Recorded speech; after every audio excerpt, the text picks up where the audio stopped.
You're listening to Hoedown History, where we explore the history and legends of America's old time and bluegrass music.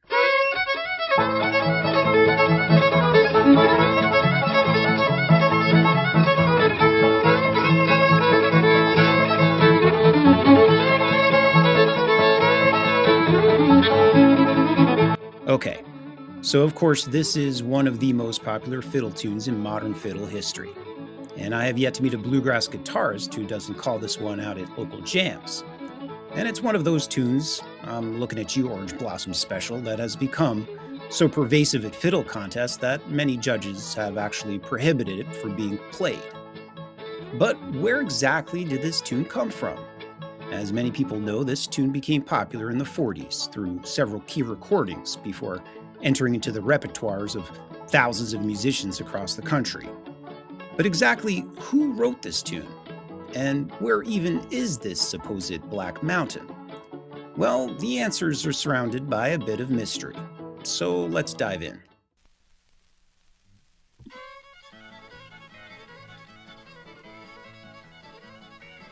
Okay, so I was able to find over 30 copyrights for Black Mountain Rag in the BMI, even though most recordings just listed as traditional in origin. But right now, you're listening to the legendary recording of Black Mountain Rag by the person who pretty much popularized the song more than any other musician, and it's pretty great. It was recorded by this man, Curly Fox, considered by some to be one of the most influential fiddlers in country music history, and one of the most popular fiddlers of his time. After hearing him play for the first time, the classical violinist Fritz Keisler, in a classic line which was both a put-down and a compliment, remarked, quote, "What a waste of talent." Curly, or Armin Fox, was born in Graysville, Tennessee, as the son of a barber. He learned to play the fiddle with some help from his father, and was so talented that by the age of just 13, he was playing in old-time medicine shows with the legendary Chief White Owl. And later, he went on and played with such legendary old-time string bands like the Skillet Lickers, the Roane County Ramblers, and the Carolina Tar Heels. But when the Depression hit, Fox founded his own band in the 30s named the Tennessee Firecrackers, which he performed on a radio show in Atlanta. For a time, he worked for a promoter called Larry Sunbrock on his fiddling contest show. Sunbrock would travel around the country with Curly and arrange world championship fiddling contests in towns along the way. And it would be at one of these contests that Curly would hear another fiddler that would change everything. Now, in 1937, Fox met the singer Texas Ruby, who just so happened to be the sister of the famous country music singer Tex Owens. Well, they married shortly thereafter in 1939 and began playing together professionally on the Grand Ole Opry, where they performed for a while up until the 40s. Together, they formed one of the most popular husband and wife teams in country music at the time. Well, in November of 1947, Curly made a record for the King label, which included the first commercial recording of Black Mountain Rag, which you're listening to right now. It's one of 18 songs that he and Ruby recorded in a marathon session for the label as they were trying to cut as many songs as possible before an upcoming musician strike would put a halt to all record production. And apologies for including an electric guitar on this channel, but if I'm going to do this, it's pretty great. That's Mose Rager on electric guitar tearing it up. This is the same guitar player who actually taught Merle Travis how to play the finger-picking Kentucky choke style.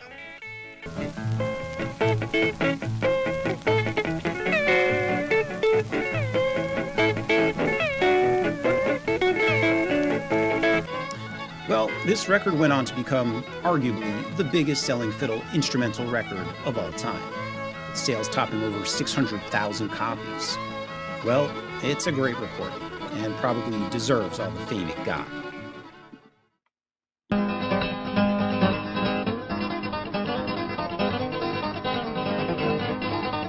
Now let's fast forward to the 1950s, when a blind guitar picker from North Carolina changed the music world forever. Doc Watson was used to playing at country dances with his classic, super authentic, old-timey Les Paul guitar. But when the fiddler never showed up to these dances, well, he basically taught himself how to play fiddle tunes on guitar. Today, we're used to hearing bluegrass guitar pickers shredding it up on stage, but at the time, this would have been a novel experience. Now, Watson is the man who is mostly credited as the musician who elevated the guitar from a mostly rhythm instrument into this rapid-fire soloing voice. He stunned audiences with his virtuosic flat-picking technique, and in 1963, he recorded his own guitar-led version of Black Mountain Rag that has inspired, well, basically every guitar picker I know. And it was Curly's version that Doc Watson copied for his own record, which leads us back to the question, where did Curly actually learn this tune from?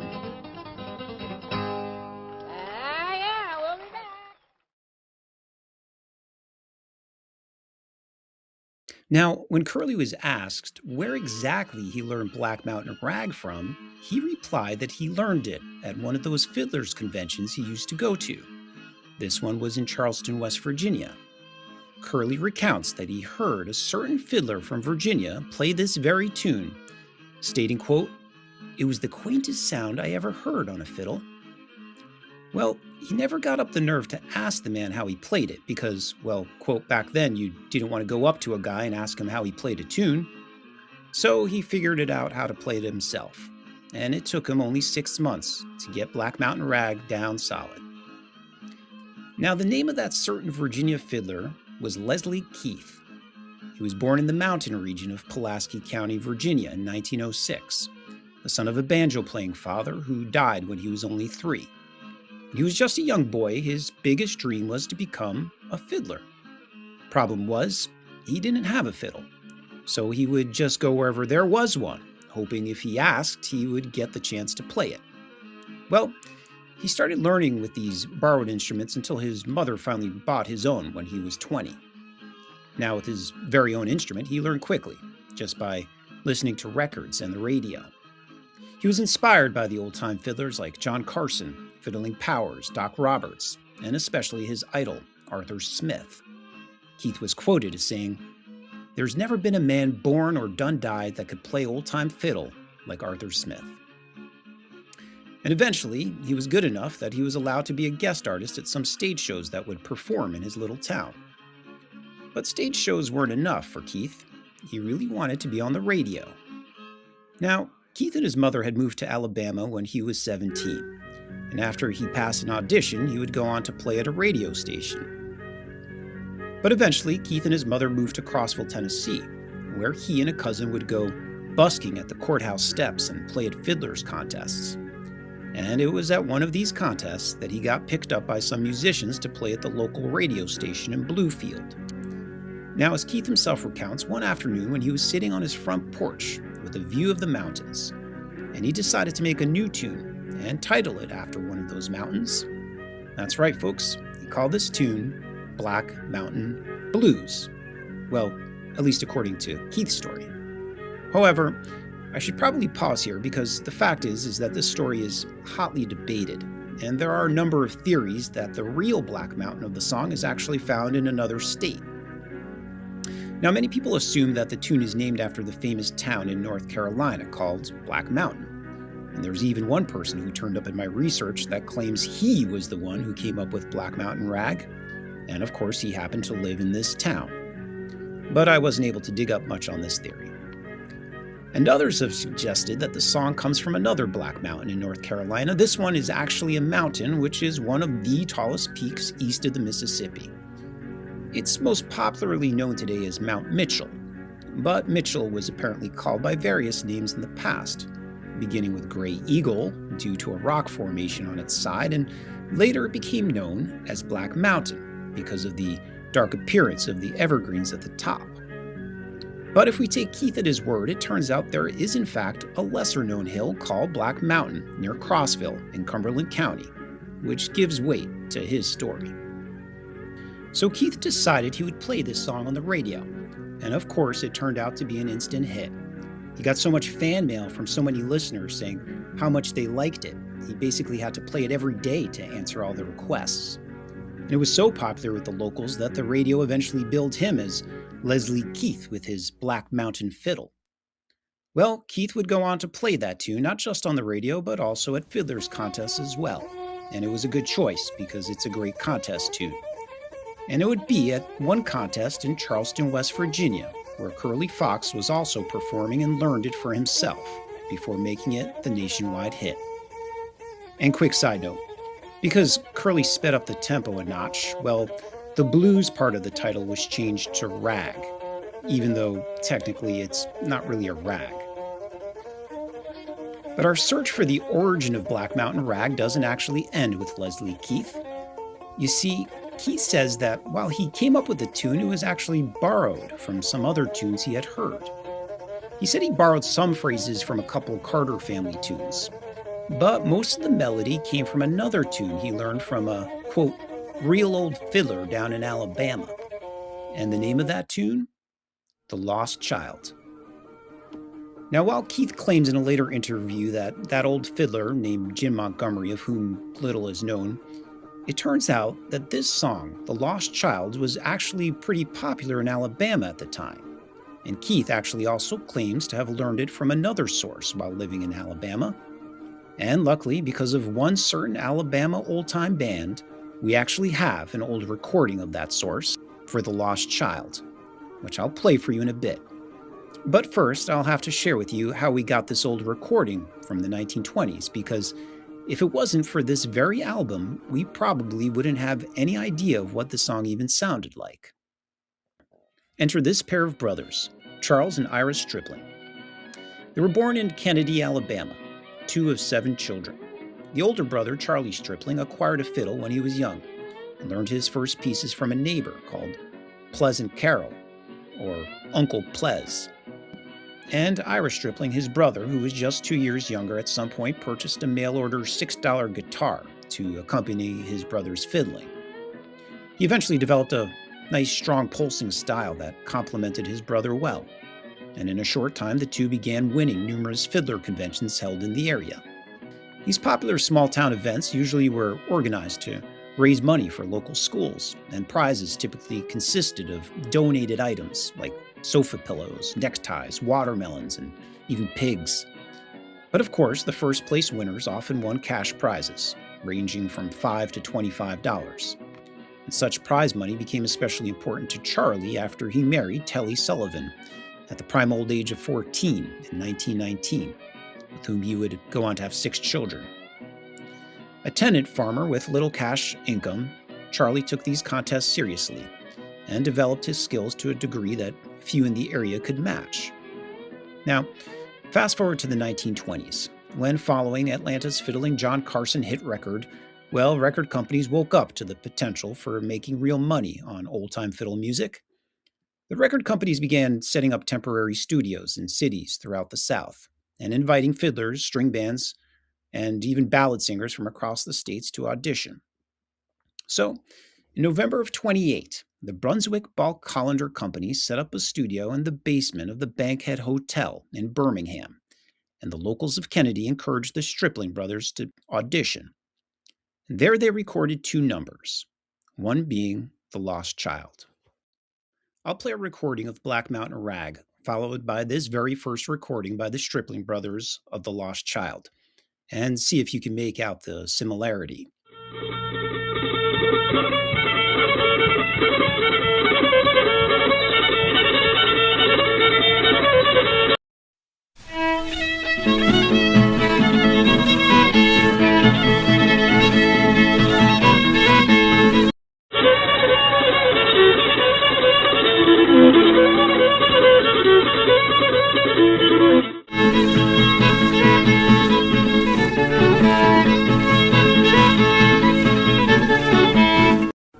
So, obviously, there is a lot of similarity between the 2 tunes. While Keith claimed he only took, well, little pieces of it, it turns out, well, he borrowed quite a lot. In fact, the A and B parts are virtually identical. The C part would eventually be changed by later musicians, but that's a whole nother video. Now, the Stripling Brothers claim they learned this tune from another old-time West Alabama fiddler named Ples Carroll, or Uncle Ples, about whom little is known. And we don't know of any direct connections of this Uncle Ples with Montgomery, but we do know that Lost Child was a fairly common tune in Alabama, even turning up in a book from 1934 on Alabama folk life entitled Stars Fell on Alabama by Carl Kramer. In the book, the tune Lost Child actually appears in a list of fiddle tune titles he had gathered from the local area fiddlers. So the tune may well have been in the folk tradition for a while, and that's as far as I can trace it. Before I leave you guys, I should probably just fill you in on what happened to these guys, because there's some pretty cool stuff here. Well, as far as the Stripling Brothers goes, after they made their recording of Lost Child, the brothers went on to cut more albums in 1929 and 1934. But unfortunately, that same year, Charlie's wife Telly died, leaving him with 6 children, all under 15 years old.